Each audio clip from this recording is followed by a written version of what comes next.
Convido os irmãos a que abram suas Bíblias comigo em Êxodo capítulo 20.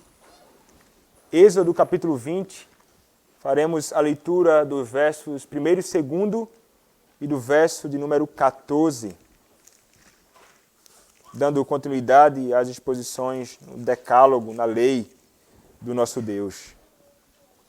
Êxodo capítulo 20, versos 1 e 2 e verso 14.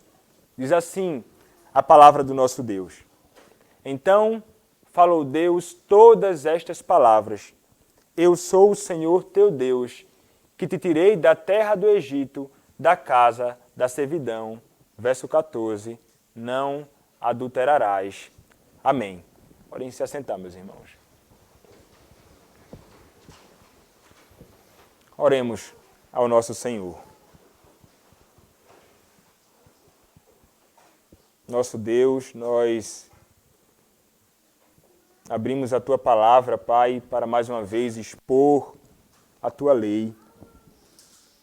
Nós pedimos a Ti, Senhor, que pela Tua graça o Senhor possa falar aos nossos corações.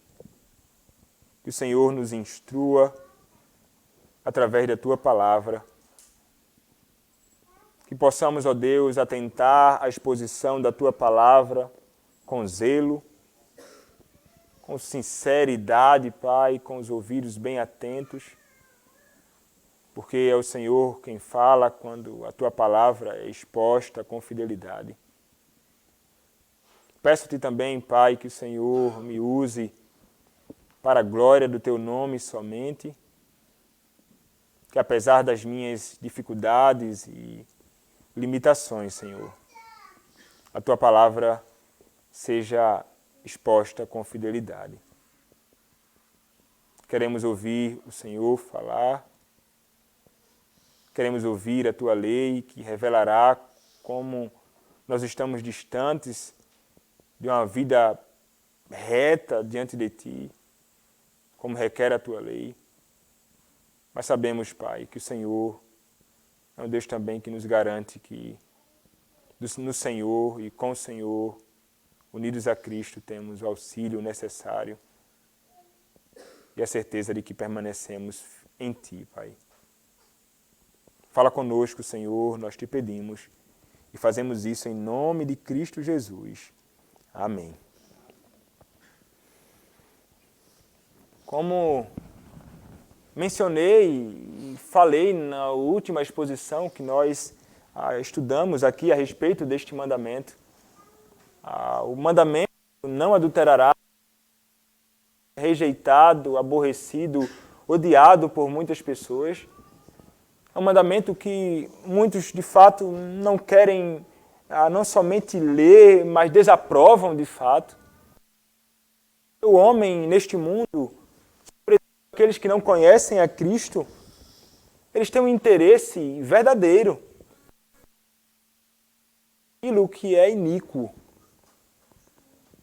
O homem que não conhece a Cristo, o desejo dele é se deleitar em tudo aquilo que é contrário à lei de Deus. O prazer dele é simplesmente satisfazer as suas vontades, a inclinação natural do seu próprio coração, e não seguir as instruções da lei de Deus. Eles não reprovam o adultério. Muito pelo contrário. Eles o aprovam e promovem, inclusive. Isso é o que muitos têm feito aí em nossa sociedade, promovido isto. O interesse é, de fato, de que todos aqueles que talvez ainda não tenham adulterado, adulterem. O interesse é que o homem viva de fato, por mais que eles não declarem isso explicitamente, mas é que todos vivam em iniquidade, não em santidade. Mas, meus irmãos, uma coisa que o mandamento do nosso Deus, não adulterarás, requer de nós, é que nós vivamos uma vida santa. Ele não somente proíbe algumas coisas, o mandamento exige de nós alguns deveres e exige de nós castidade. Exige de nós santidade. E em todos os aspectos de nossa vida, em todos os aspectos de nossa vida e de nossa peregrinação aqui, neste mundo, debaixo do sol. Então, enquanto peregrinamos aqui, meus irmãos, a palavra do nosso Senhor exige de mim e de ti: andem em pureza. Que tudo que vocês se dedicarem a fazer, que tudo que vocês fizerem neste mundo, revele pureza. A pergunta de número 71 do breve catecismo de Westminster e a pergunta de número 138 do Catecismo Maior de Westminster diz assim, pergunta de número 71. O que o sétimo mandamento exige? Resposta. O sétimo mandamento exige a conservação da nossa própria castidade e da do nosso próximo no coração, nas palavras e nos costumes. E a pergunta de número 138 diz assim, quais são os deveres exigidos no sétimo mandamento? Resposta. Os deveres exigidos no sétimo mandamento são a pureza no corpo, no entendimento, nos afetos, nas palavras e no comportamento, e a preservação dela em nós mesmos e nos outros. A vigilância sobre os olhos e todos os sentidos, a temperança, a conservação da sociedade de pessoas castas, a modéstia no vestuário, o casamento daqueles que não têm o dom da continência, o amor conjugal e a coabitação, o trabalho diligente em nossas vocações, evitar todas as ocasiões de impureza e resistir às suas tentações. Essa é a interpretação que o nosso catecismo dá deste mandamento. Não adulterarás. Então é exigido de nós, de fato, santidade. Nós somos chamados, meus irmãos, a sermos santos como o nosso Deus é santo. E nós sabemos, Deus é santo. A sua palavra mesmo nos diz isso. Ele é aquele que é chamado, inclusive, de 3 vezes santo. Deus, meus irmãos, é aquele que é absolutamente santo e Ele é absolutamente perfeito em tudo. Ele é aquele que é absolutamente distinto de todas as suas criaturas em majestade absoluta. É isso que diz Êxodo capítulo 15, verso de número 11. Êxodo capítulo 15, verso de número 11. Ó Senhor, quem é como tu entre os deuses? Quem é como tu, glorificado em santidade, terrível em feitos gloriosos, que operas maravilhas? Isaías capítulo 57, verso de número 15, também nos fala algo acerca disso. Isaías capítulo 57, verso de número 15, diz assim a palavra do nosso Deus: porque assim diz o alto, o sublime, o que habita a eternidade, o qual tem o nome de santo, habita no alto e santo lugar, mas habito também com o contrito e abatido de espírito, para vivificar o espírito dos abatidos e vivificar o coração dos contritos, diz o alto, o sublime, que habita a eternidade, o qual tem o nome de santo. O nosso Deus, meus irmãos, ele não é somente incomparável, distinto de todas as suas criaturas nestas coisas e de modo absoluto, evidenciado a sua majestade absoluta. Essencialmente isto é o nosso Deus. Mas o nosso Deus também, ele é moralmente perfeito. O nosso Deus, ele é livre de toda e qualquer impureza, em todos os sentidos. Não há um grau, não há nada no nosso Deus que você possa atribuir qualquer tipo de iniquidade. O nosso Senhor, ele é um Espírito puríssimo. Diante dele, meus irmãos, o homem percebe toda a sua iniquidade. É isso que nós contemplamos quando nós contemplamos a beleza da santidade do nosso Deus. Jó, capítulo 34, verso de número 10, diz assim: Jó, capítulo de número 34, verso 10. Pelo que vós, homens sensatos, escutai-me, longe de Deus o praticar ele a perversidade e o Todo-Poderoso a cometer a injustiça. Um outro texto que deixa essa verdade de que nós contemplamos a Deus e percebemos muito da nossa iniquidade é o texto de Isaías, capítulo 6, verso 5. Quando o profeta Isaías contempla a santidade de Deus, aquele que é chamado 3 vezes santo. Ele vai dizer assim no verso 5.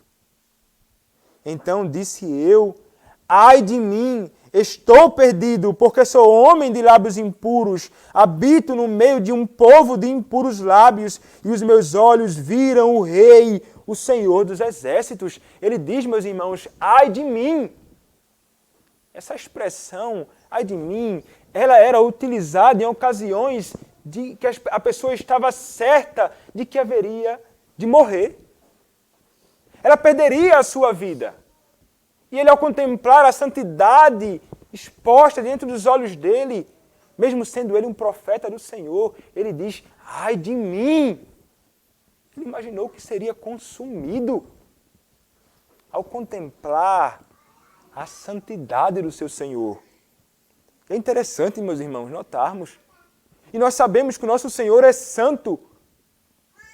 Mas quando nós olhamos para João, capítulo 12, verso de número 41, nós entendemos que Isaías não se deparou simplesmente com o Senhor, Yahvé, porque somos conduzidos a entender isso, mas o texto de João, capítulo 12, verso de número 41, nos revelará que Isaías contemplou a Cristo. Diz assim, João capítulo 12, verso de número 41. Isto disse Isaías, porque viu a glória dele e falou a seu respeito. É um texto que faz referência à ocasião em que Isaías contempla a santidade de Deus. Ele contemplou a santidade de Cristo. E a santidade de Cristo o fez dizer, ai de mim. Meus irmãos, o nosso Deus, o nosso Senhor, o nosso trino Deus, Ele é santíssimo. E Ele é tão santo que não pode jamais deixar de odiar o pecado.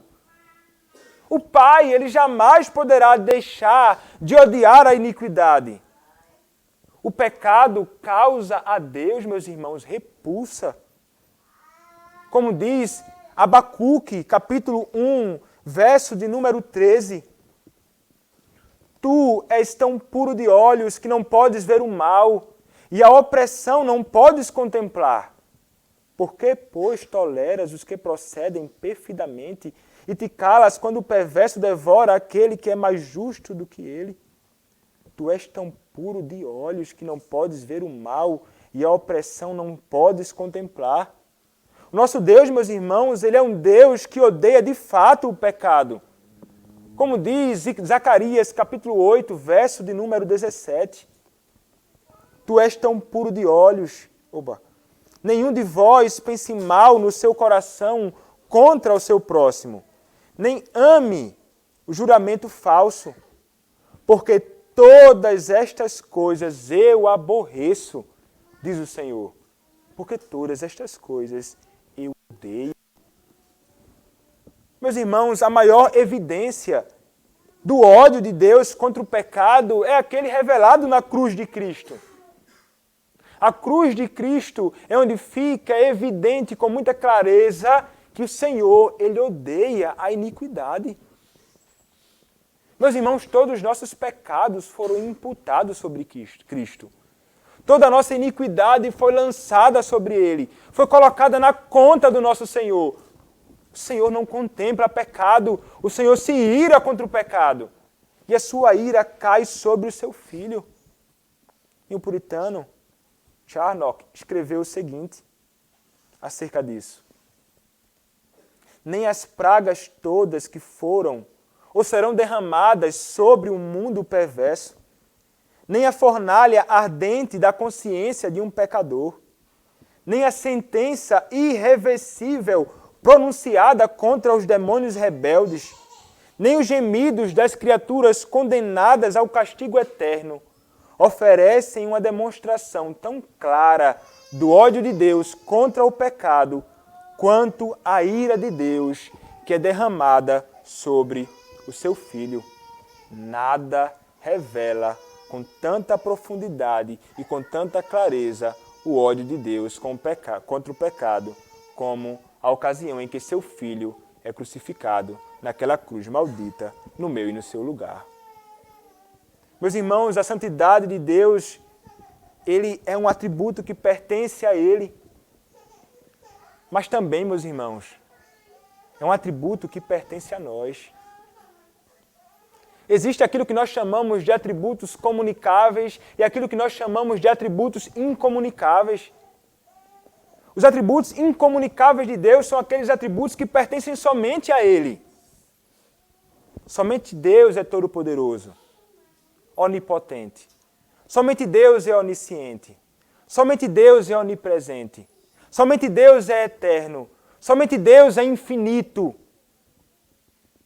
Somente Deus é independente. Mas atributos comunicáveis.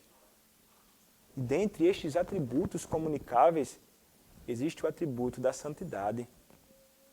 Nós somos santos e podemos viver em santidade, como santo é o nosso Deus. Como santo é Cristo, aquele que é perfeitamente santo. E uma vez, meus irmãos, que nós estamos unidos a Ele, nós que fomos salvos, fomos unidos a Cristo, nós somos santos e fomos santificados e devemos revelar em nossa vida esta santidade. Em tudo aquilo que fomos chamados para fazer. Nós devemos imitar o caráter do Senhor. Porque uma vez que Ele é santo, santos seremos, porque é isso que exige de nós. Sede santos, porque eu sou santo. 1 Pedro, capítulo 1, verso de número 16. Devemos então, meus irmãos, buscar diligentemente viver em santidade em nossa vida pessoal. Não tendo uma vida na iniquidade, mas envolvidos, de fato, com a verdadeira retidão. E todos nós temos plena consciência disso, que nós devemos viver assim. Cuidando da nossa própria santidade e cuidando também do próximo. Preservando ele em santidade também. Porque o mandamento vai além de exigir de mim, de ti, santidade. Exige que você também se utilize de todos os meios lícitos para preservar a santidade do seu irmão. A castidade dele. Se amamos, meus irmãos, de fato, aqueles que estão ao nosso redor, sem sombra de dúvida, lutaremos para conservá-lo longe de toda e qualquer iniquidade, a fim de mantê-lo em santidade. Então temos uma responsabilidade conosco e uma responsabilidade com aqueles que estão ao nosso redor. Nós devemos ter cuidado, meus irmãos, com algumas questões que praticamos neste mundo. Nós devemos ter pureza, exigido de nós neste mandamento. Pureza no corpo, pureza no entendimento, pureza nos afetos. É isso que a lei do nosso Senhor diz lá nesse 7º mandamento, mas também é o que nós encontramos em toda a Escritura, nos ensinando esta verdade. O texto de 1 Tessalonicenses, capítulo 4, versículos 4 a 5, 1 Tessalonicenses, capítulo 4, versículos 4 a 5, nós encontramos as seguintes palavras. Que cada um de vós saiba possuir o próprio corpo em santificação e honra, não com desejo de lascívia, como gentios que não conhecem a Deus. Meus irmãos, é exigido de nós, é exigido de mim, de ti, que nós não devemos apenas fugir da iniquidade, mas que devemos nos utilizar de todos os meios lícitos para preservar o nosso corpo, o nosso entendimento e afetos puros. O nosso corpo, meus irmãos, e todo o nosso ser não foi feito para a prática do pecado. Por essa razão, nós devemos fugir dele. Nós fomos criados para viver em santidade. Nós fomos criados para viver em plena harmonia com o nosso Deus. Não foi para a iniquidade que o nosso Deus nos criou. E a lascívia, ele é algo próprio, não do crente, mas do ímpio. Ele vai dizer, não pratiquem estas coisas como os gentios. Não pratiquem tais coisas como os ímpios. Foge destas coisas. Guarda o teu corpo. Foste salvo por Cristo. Foste santificado por Ele. Por essa razão é nosso dever cuidar do nosso corpo em santificação e em honra. Não tratar, não expor, como falaremos um pouco mais à frente, desnecessariamente. Porque o nosso corpo, meu irmão e minha irmã, são templo e morada do Espírito Santo. É isso que vai dizer a palavra. Paulo, em 1 aos Coríntios, capítulo 6, do verso 18 até o verso de número 20. Paulo, 1 aos Coríntios, capítulo 6, do verso 18 até o verso de número 20, diz assim a palavra do nosso Deus. Fugir da impureza. Qualquer outro pecado que uma pessoa cometer é fora do corpo, mas aquele que pratica a imoralidade peca contra o próprio corpo. Acaso não sabeis que o vosso corpo é santuário do Espírito Santo, que está em vós, o qual tendes da parte de Deus, e que não sois de vós mesmos, porque fostes comprados por preço. Agora, pois, glorificai a Deus no vosso corpo. Ele diz, o nosso corpo é santuário do Espírito Santo. Ele em mim, ele em ti habita. E nós não somos de nós mesmos. Ele diz que nós devemos glorificar a Deus no nosso corpo. Isso é o que é exigido de mim e de ti, meus irmãos. Nós devemos zelar, porque o Senhor em nós habita. Pecar contra o Senhor, pecar contra o nosso corpo, utilizando o nosso corpo indevidamente, é um pecado contra o nosso Deus Trino, entristece o Espírito Santo de Deus que em nós habita.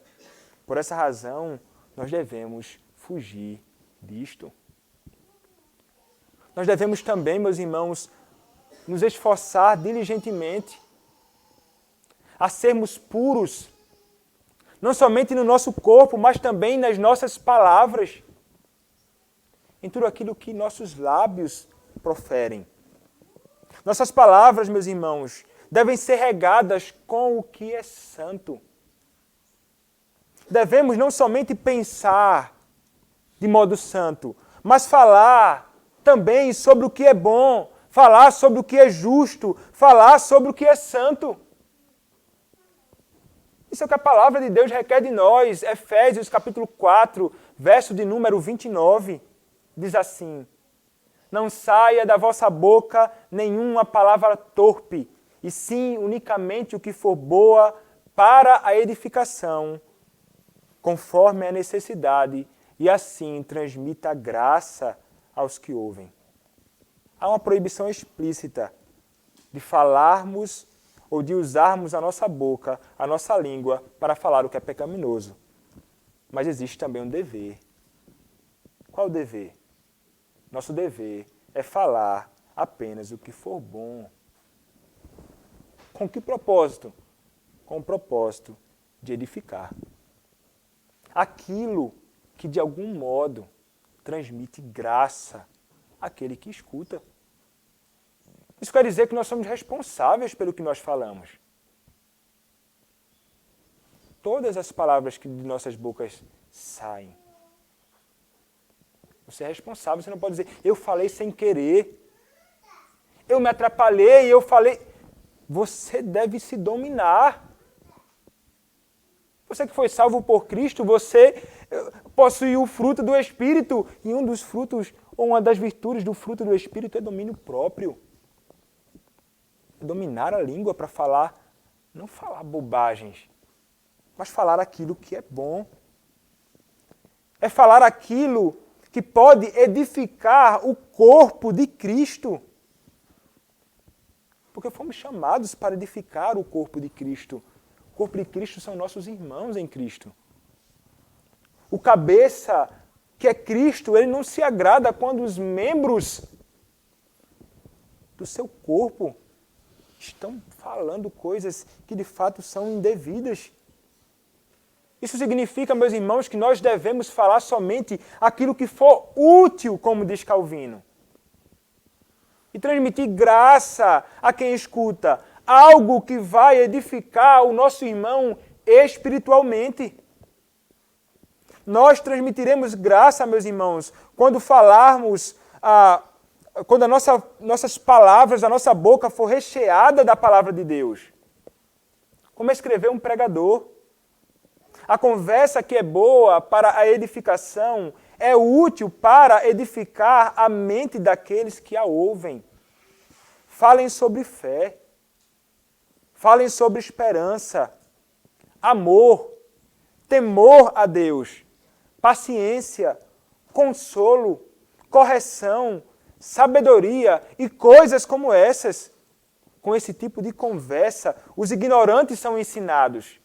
Os fracos são fortalecidos, os pecadores são corrigidos e os abatidos são erguidos. Todas essas coisas são necessárias para a edificação, que é o que o apóstolo tem em vista. A edificação do corpo de Cristo é o nosso dever. Não é um dever somente do pastor, não. É um dever de toda a igreja. Todos nós devemos agir assim. Ele ainda fala mais, o apóstolo, em Colossenses capítulo 4, verso 6. Colossenses capítulo 4, verso 6 diz assim: a vossa palavra seja sempre agradável, temperada com sal, para saberdes como deveis responder a cada um. Então, meus irmãos, deve estar longe de nossos lábios o ódio, deve estar longe dos nossos lábios a ofensa, deve estar longe dos nossos lábios a iniquidade. O que deve reinar nos nossos lábios é como ele diz, somente o que é agradável, isto é, somente o que é santo, deve sair dos nossos lábios. Nossas palavras devem transmitir graça. E graça, meus irmãos, é diferente de sarcasmo. E é diferente de uma boca que só fala futilidades neste mundo. Notemos, ele diz sempre. Ele não diz assim, existe uma ocasião que você vai falar o que é agradável, mas existe uma ocasião aí que você pode falar o que não é agradável, não. Pode falar todo tipo de futilidades, bobagens, iniquidades. Não existe isso. Ele diz, sempre falem o que é agradável.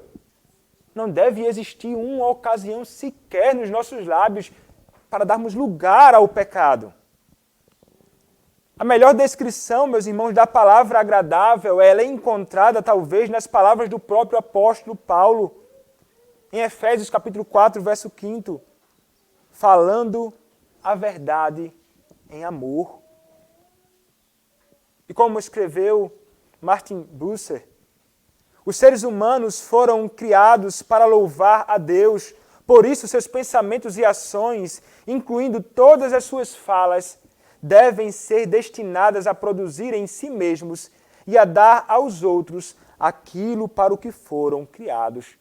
Portanto, se dissermos algo que não ajude nosso próximo, ou quem nos ouve a nascer de novo para uma vida santa, ou não o incentive a viver bem, ou de modo que Deus não seja publicamente glorificado, então isso não deveria sair de nossa boca. É certo que devemos controlar nossos gracejos para não ofender ninguém.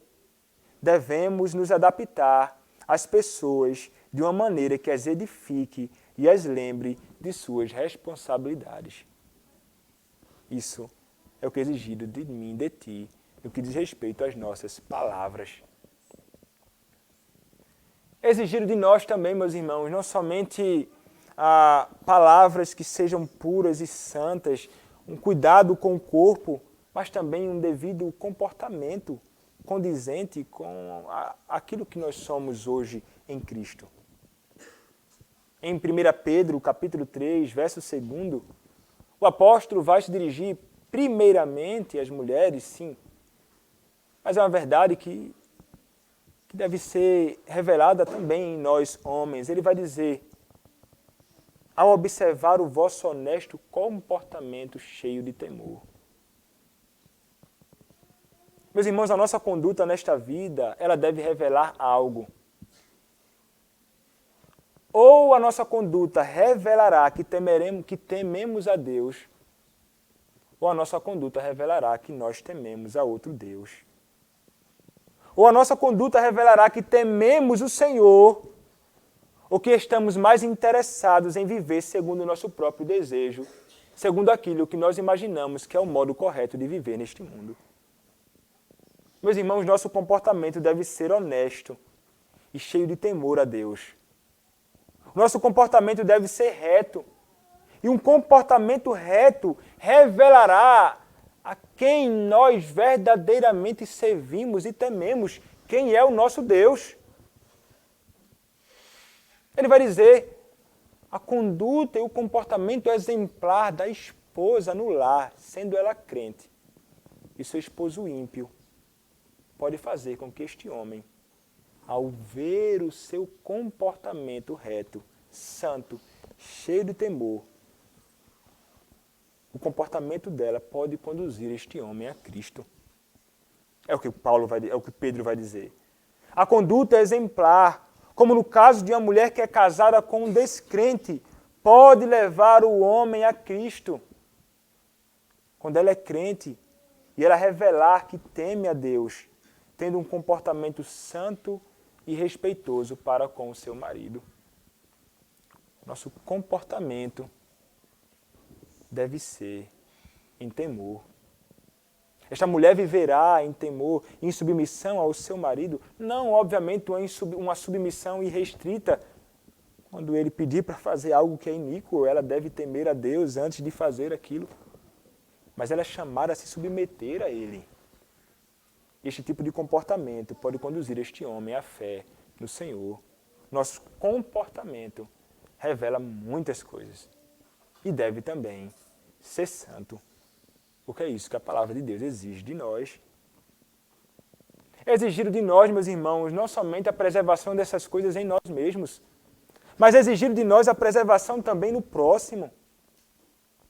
1 aos Coríntios, capítulo 7, verso 2, diz assim: mas por causa da impureza, cada um tem a sua própria esposa e cada uma o seu próprio marido. Então aqui está a recomendação para nós.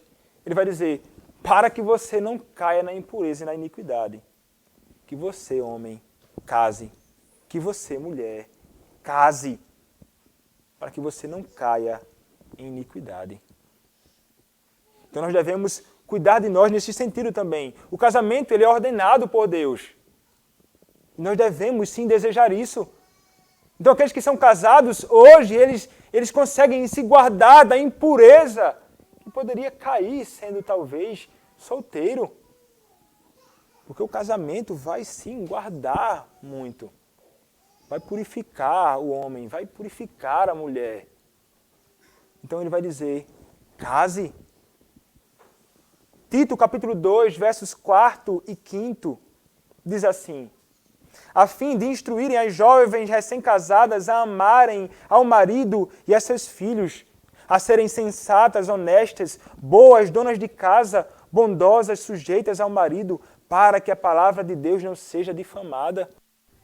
E aqui é imposto um dever para as mulheres mais velhas, para ajudar aquela jovem que casou, fazendo aquilo que é ordenado por Deus, a que ela possa cuidar devidamente das coisas da casa, a ser uma boa dona de casa, sujeitando-se ao seu marido, ensinando a amar o seu marido, a amar os seus filhos. É um dever das mulheres mais velhas para com as moças. Eu devo também cuidar do meu próximo. As mulheres vão instruir as moças. Aqui não está falando de mulheres não, mas os homens mais velhos também podem instruir os homens mais jovens a como cuidar da sua esposa, a como zelar por ela, a como defendê-la, a como instruí-la, a como ser um homem de verdade no lar. É um dever cuidar do próximo. Nós cuidamos, meus irmãos, do próximo também, quando nós não cobiçamos aquilo que pertence a ele. Quando nós não desejamos aquilo que é dele, porque quando fazemos isso, quando cobiçamos, nós quebramos o mandamento do Senhor também. É o que diz lá em Mateus capítulo 5, verso 28, eu, porém, vos digo, qualquer que olhar para uma mulher com intenção impura no coração, já adulterou com ela. Aquela mulher que você cobiça, ela não é sua. Se ela não for casada hoje, ela pertencerá a outro homem, ela não é sua. Ou o contrário também. No caso da mulher que pode cobiçar também um homem. Se ela não é sua esposa, nós não devemos cobiçar. Nós devemos fugir da cobiça porque nós estamos desejando e alimentando a nossa mente, alimentando o nosso coração com coisas que são inapropriadas. Ela hoje pertence ao seu pai como a jovem. Ela futuramente pertencerá a outro homem, caso não case com você. E não é seu dever, não é próprio, não é santo, não é bom, é reprovado pela Escritura Sagrada. Você não deve cobiçar a ninguém. Obviamente que o mandamento ou o texto não está proibindo de você olhar e achar uma jovem bela. O mandamento fala sobre cobiçar, é alimentar no seu coração um desejo de tomar conta dela para você. Alimentando o seu coração com iniquidade, no momento que não é apropriado para fazer isso. Nós devemos zelar por ela. A moça deve zelar pelo rapaz também. É um dever que nós temos com o nosso próximo. Devemos ter, meus irmãos, a vigilância também sobre nossos olhos e também sobre todos os nossos sentidos. Porque nós sabemos, meus irmãos, é do nosso coração que muitas coisas brotam, mas muitas outras também entram pelos nossos sentidos. Jó vai dizer, no capítulo 31, verso de número 1, fiz aliança com meus olhos, como, pois, os fixaria eu numa donzela. Meus irmãos, existem duas portas que a iniquidade pode entrar. A iniquidade pode entrar pelos nossos ouvidos. E a iniquidade pode entrar pelos nossos olhos. Se nós contemplamos a iniquidade, se nós damos lugar a olhar aquilo que é pecaminoso, se nós olhamos fixamente e passamos a passar muito tempo observando e olhando tais coisas, aquilo ali vai preencher o nosso coração.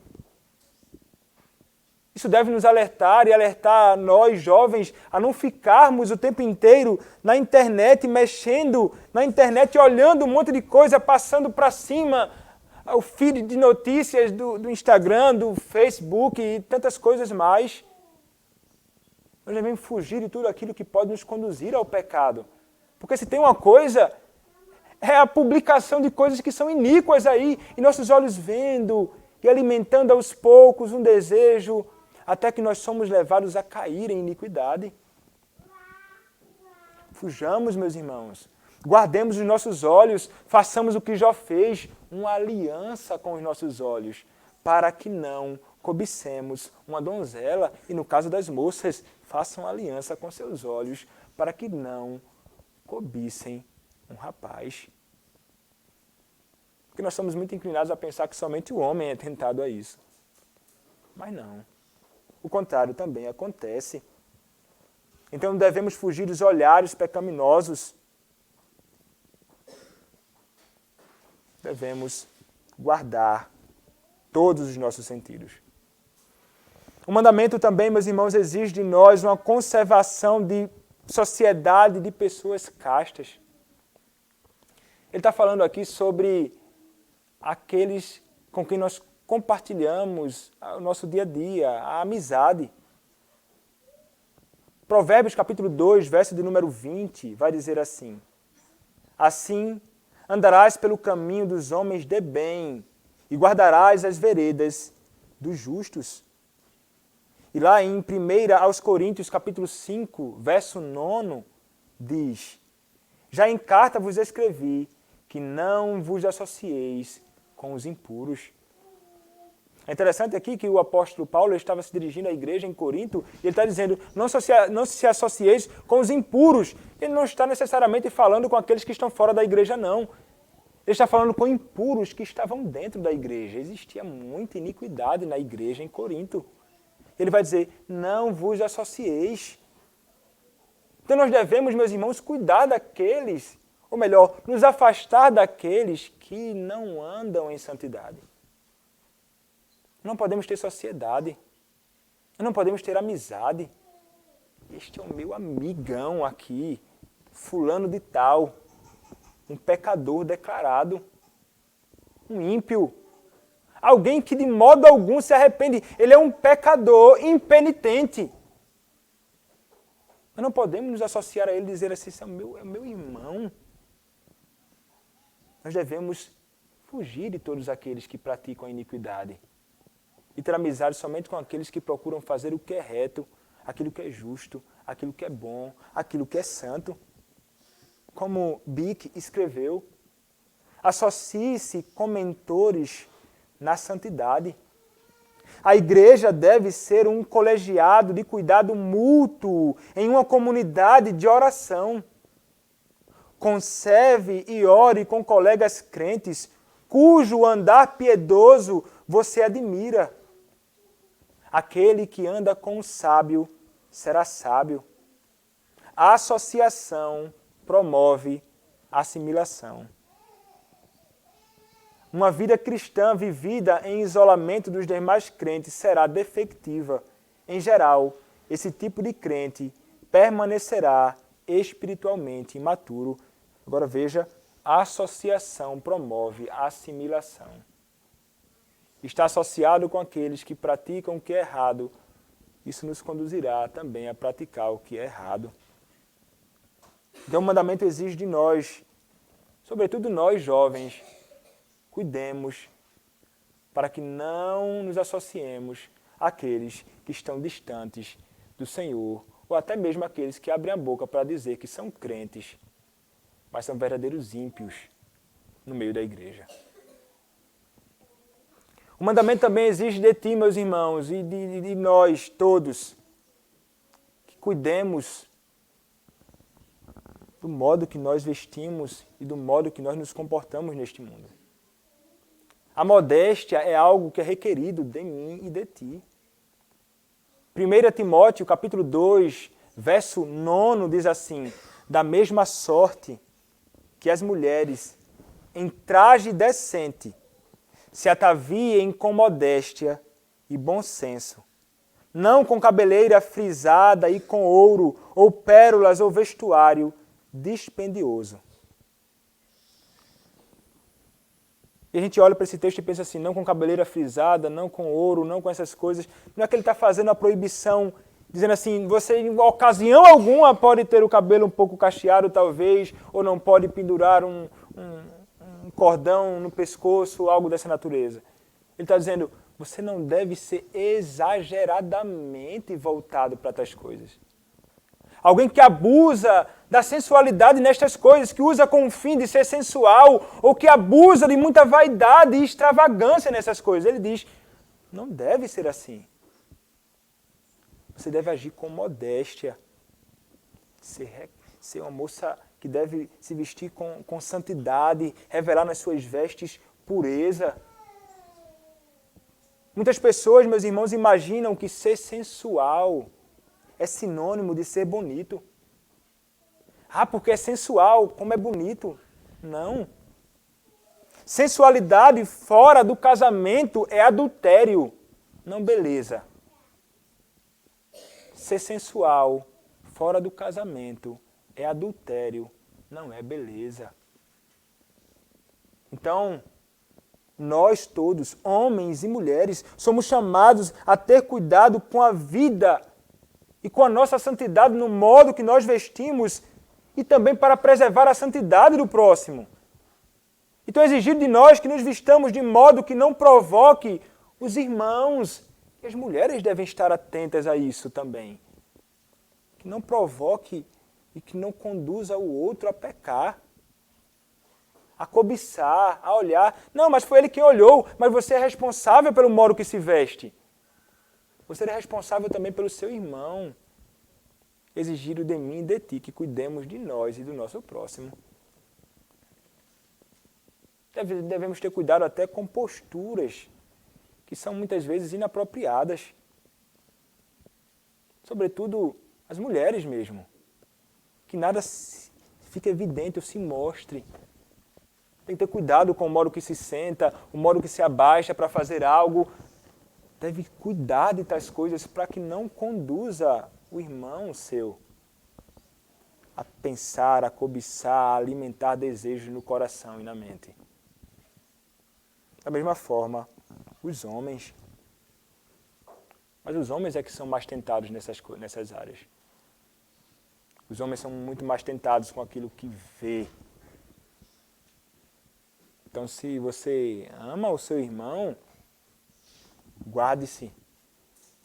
Guarde o seu corpo para o seu marido. E a jovem, guarde o seu corpo para aquele que será o seu marido.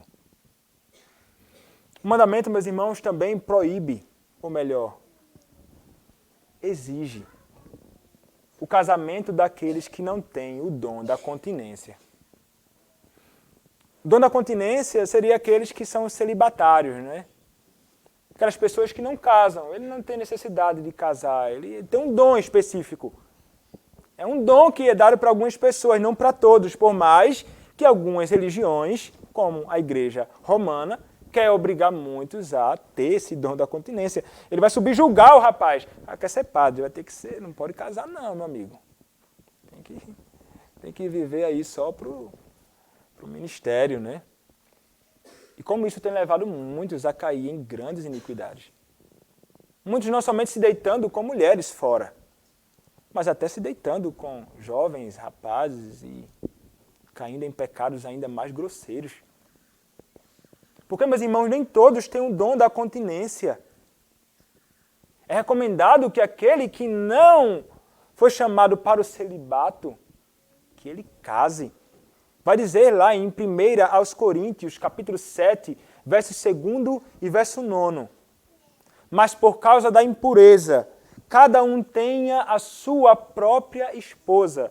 A sua própria, ele não diz mais de uma. E cada uma o seu próprio marido. Verso 9. Caso, porém, não se dominem, que se casem. Por quê? Porque é melhor casar do que viver abrasado. É melhor casar do que viver alimentando ali aquela sensualidade ou desejo de ter a outra pessoa e que pode fazer com que ela se apresse antes do casamento. Porque desejar, meus irmãos, é natural. Estranho seria se um rapaz chegasse para mim e dissesse assim: eu não tenho desejo nenhum na moça que eu vou casar. Nada, não sinto nada. Se eu me deitar com ela no mesmo lugar, eu não tenho nenhum interesse em nada. Eu não tenho... Opa, esse rapaz está com alguma dificuldade, algum problema que tem que ser investigado. Porque isso não é natural. Desejar uma mulher e a mulher desejar um homem é natural. O que eu não posso é alimentar isso a ponto de ultrapassar o limite, a ponto de fazer aquilo que deve ser próprio para o casamento antecipadamente, ou seja, fora do casamento, a fornicação. Então, é melhor que case, ele diz. Se você está namorando, se esforce quanto você puder para em breve casar. Se está noivo, corra para casar o mais rápido possível, estando certo de que aquela pessoa que você vai casar e que é com ela que você quer viver a vida, para que você fuja da impureza, case-se. Essa é a recomendação de Paulo. Mas alguém poderia perguntar, diz Calvino, mas alguém perguntará, a cura da incontinência é a única razão para se contrair o matrimônio? A cura da incontinência é a única razão para se contrair o matrimônio? Aí ele vai dizer, minha resposta é que isso não é o que Paulo pretende dizer. Pois, aos que desfrutam do dom, da capacidade de suprimir o matrimônio, ele dá a liberdade de se casarem ou não. Ordena, porém, aos demais que queiram casar-se, que atentem bem para suas fraquezas. O que importa é o seguinte, o que está em jogo aqui não são as razões pelas quais o matrimônio foi instituído, e sim as pessoas para quem ele é indispensável. Ele não está apresentando aqui a razão para você casar é para você fugir da impureza. Não, ele está dizendo aqui, ó, esse casamento para alguns é indispensável. É indispensável para aqueles que não têm o dom do celibato. Porque, se atentarmos para o primeiro matrimônio, no Éden,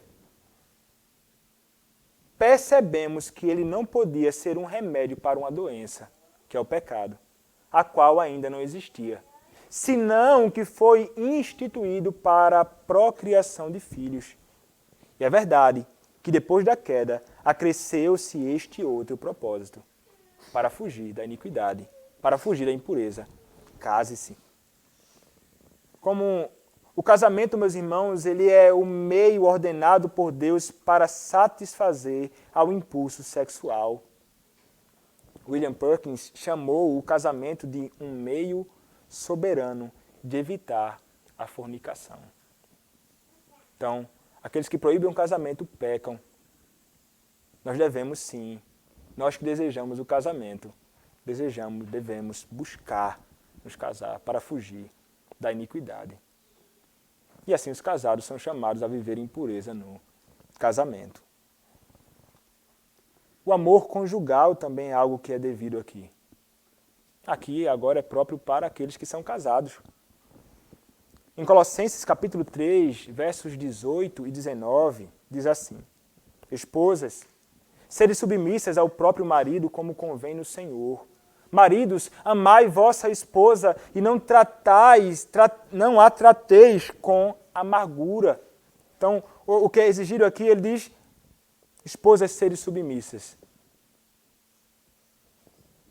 Obedeçam aos seus maridos. Como o quê? Como convém no Senhor. Como a própria palavra do Senhor exige. Como a palavra do Senhor ordena. Ele vai dizer também aos maridos, mas maridos, vocês devem amar a vossa esposa. E não tratar ela com amargura, não tratar ela com dureza, não tratar a esposa com rispidez, não tratar ela de qualquer jeito. Isso é um dever seu para a preservação do casamento e para a preservação da santidade no casamento. Então o marido não pode tratar a esposa de qualquer jeito.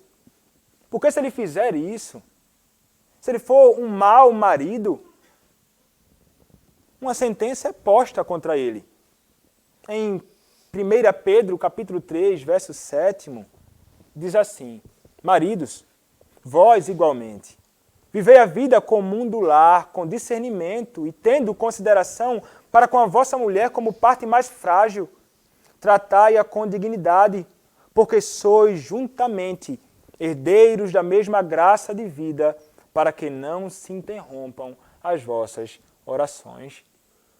Então, quando o marido não faz aquilo que foi chamado para fazer, quando ele não trata a mulher como aquela que é mais frágil, quando não trata a mulher com dignidade, as suas orações não serão respondidas. O homem pode orar quanto quiser, mas se ele não faz aquilo que ele foi chamado para fazer, no lar, como um verdadeiro homem, as suas orações não serão ouvidas. Então, a submissão é requerido, sim, em amor ao seu marido, mas do homem também é exigido que ele ame, que se dedique, esteja pronto para morrer, se necessário, pela sua esposa. Isto é o que a palavra do nosso Senhor exige. Este mandamento, meus irmãos, também vai tratar sobre o dever da coabitação. O dever do relacionamento sexual entre aquelas pessoas que são casadas, o homem e sua mulher. 1 aos Coríntios, capítulo 7, verso 5, diz assim: não vos priveis um ao outro, salvo talvez por mútuo consentimento, por algum tempo, para vos dedicardes à oração, e, novamente, vos ajuntardes, para que Satanás não vos tente por causa da incontinência. Ele vai dizer, olhe, vocês devem se dedicar um ao outro, e as relações sexuais, vocês devem se dedicar um ao outro. O seu corpo não é seu, o dela não é dela, um corpo pertence ao outro. E vocês não devem se esquivar dos seus deveres maritais, o apóstolo Paulo vai dizer. Senão, por pouco tempo. Com que propósito? Com o propósito de jejuar e orar. Mas rapidamente, não se prive durante muito tempo. Por quê? Porque Satanás pode tentá-los.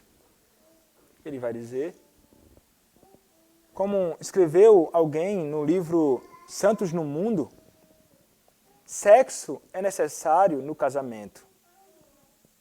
Disse um puritano. Disse a cônjuges que o casamento manterá seus desejos em ordem e causará que se satisfaçam um no outro, como nos dons de Deus. A necessidade pela satisfação sexual como uma condição humana levou os puritanos a dizer muito sobre o sexo como um dever no casamento. Como 1 Coríntios capítulo 7, verso 1 a 5, servindo como texto central.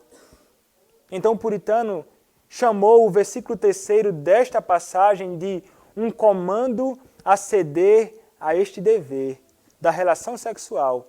E não fazê-lo é uma infração do comando. De acordo com um outro puritano, nem marido nem mulher podem, sem sério pecado, negar a relação sexual ao outro. Negar a relação sexual, diz um outro puritano, é negar um débito devido ao esposo ou à esposa e dar a Satanás grande vantagem. Fugir desses deveres. Um dever do homem e um dever da mulher. Não deve fugir disso. É a responsabilidade daqueles que são casados. Privar-se dessas coisas pode dar lugar a Satanás, a tentação.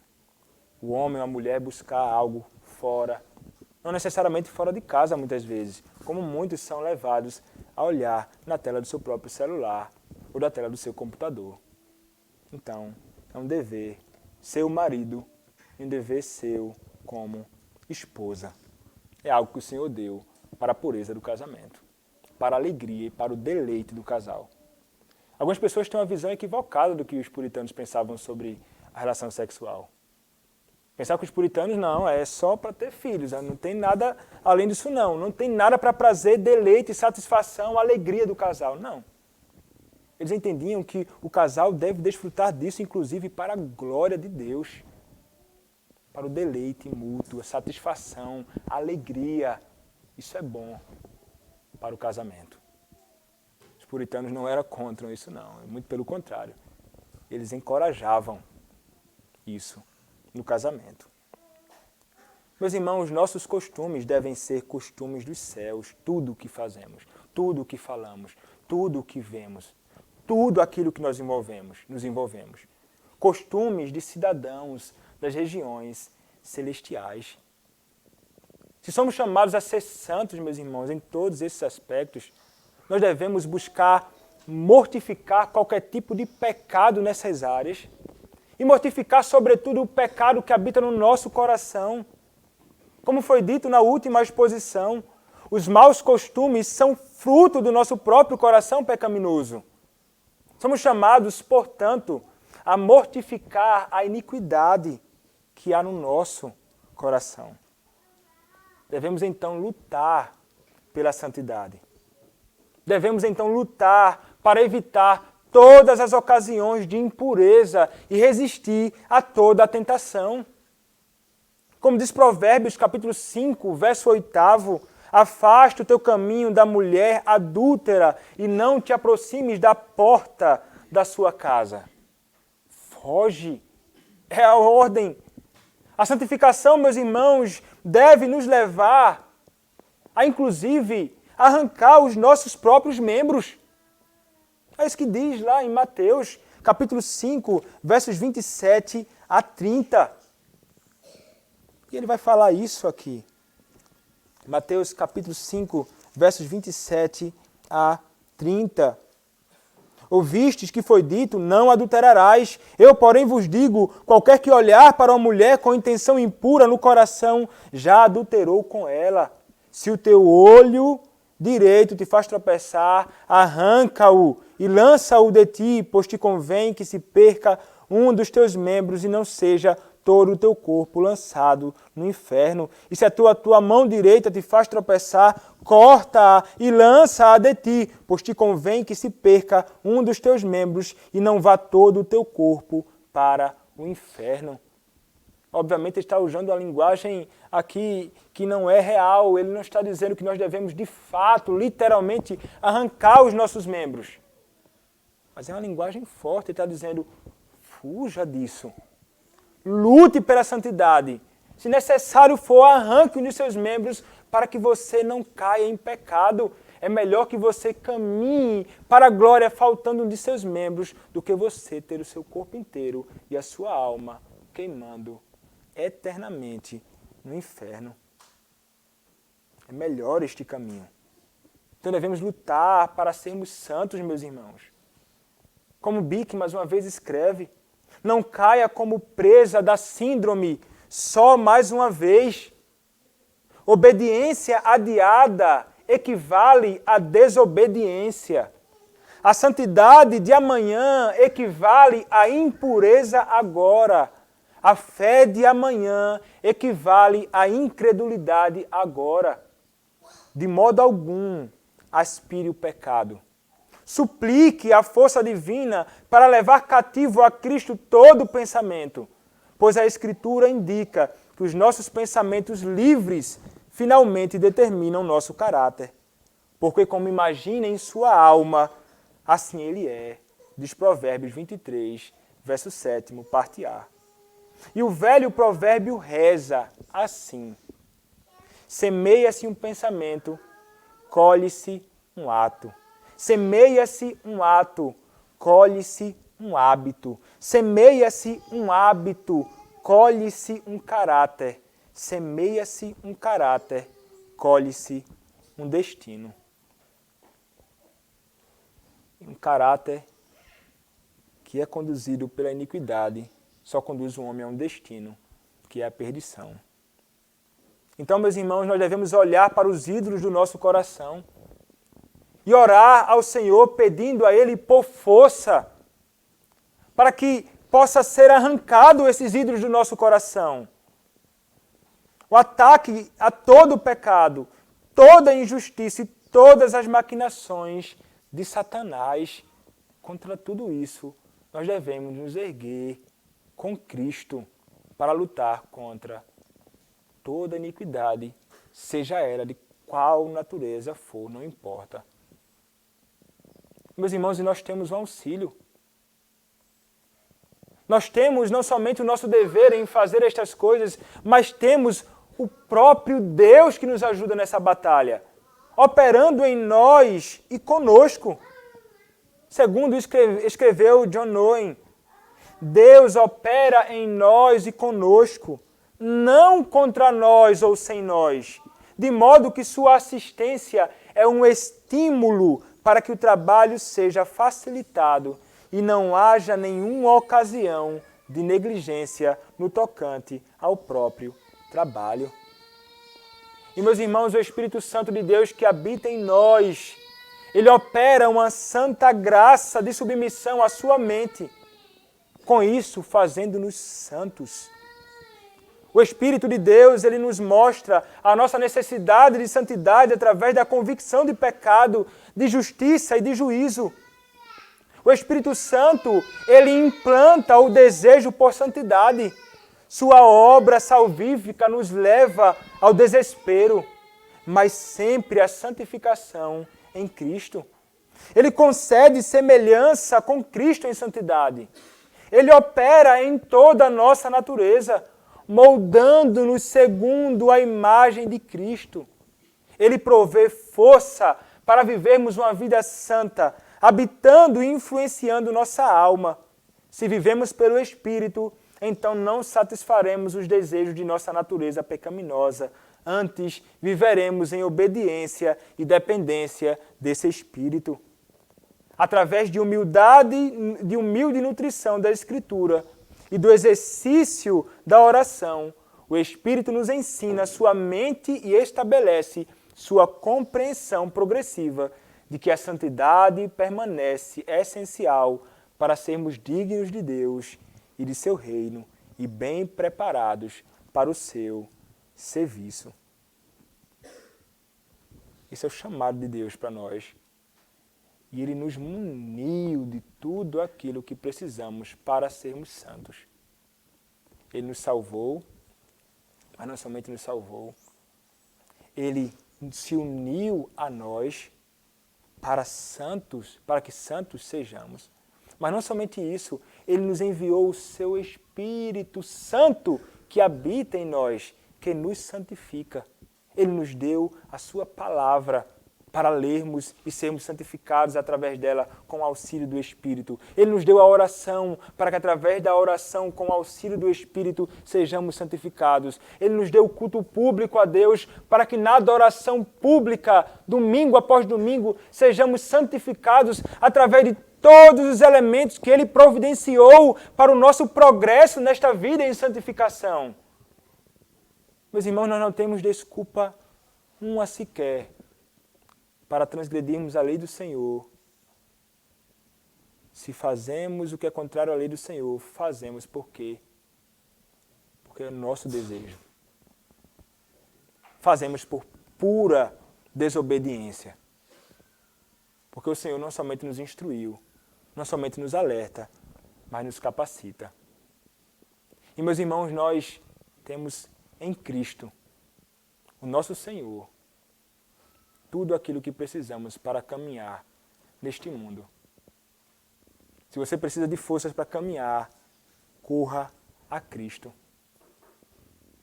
E você que não conhece a Cristo, não pense que, porque talvez você viva uma vida talvez reta neste mundo e não caia em tantos pecados assim, você não pode jamais pensar que porque você tem uma vida mais ou menos santa, que por causa da sua própria justiça e retidão, você será salvo.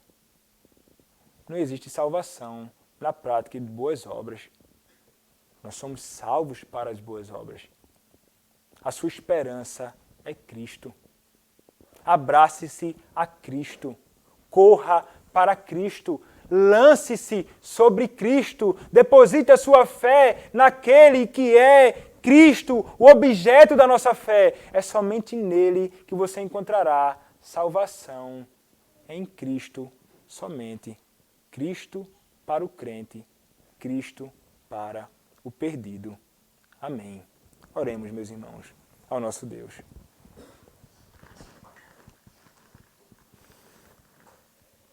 Nosso Pai, o Senhor requer de nós uma vida santa e reta neste mundo. O Senhor quer que andemos em pureza diante de Ti, porque isso é devido, é próprio daqueles que foram resgatados por Ti daquela maldita cruz. Pedimos a Ti, Pai, que o Senhor, pela Tua graça, nos santifique, nos ajude a viver de modo reto neste mundo, fazendo somente aquilo que é agradável ao Senhor. Purifica-nos, Pai. Aperfeiçoa-nos, Senhor. Tira tudo aquilo, ó Deus, que faz com que não caminhemos como deveríamos. Humilha-nos, Pai. Humilha-nos, Senhor. Faz-nos entender como pecadores somos e que como carecemos de um Redentor. Ajuda-nos, Pai, nesta nossa peregrinação. Que caminhemos e vivamos neste mundo como verdadeiros peregrinos que estão caminhando para a glória celestial. Ajuda-nos, Pai, nós te pedimos. E perdoa-nos, Pai, por todas as vezes que nós não agimos como o Senhor requer. Pedimos-te isso, Pai, em nome de Cristo Jesus, o teu bendito Filho. Amém.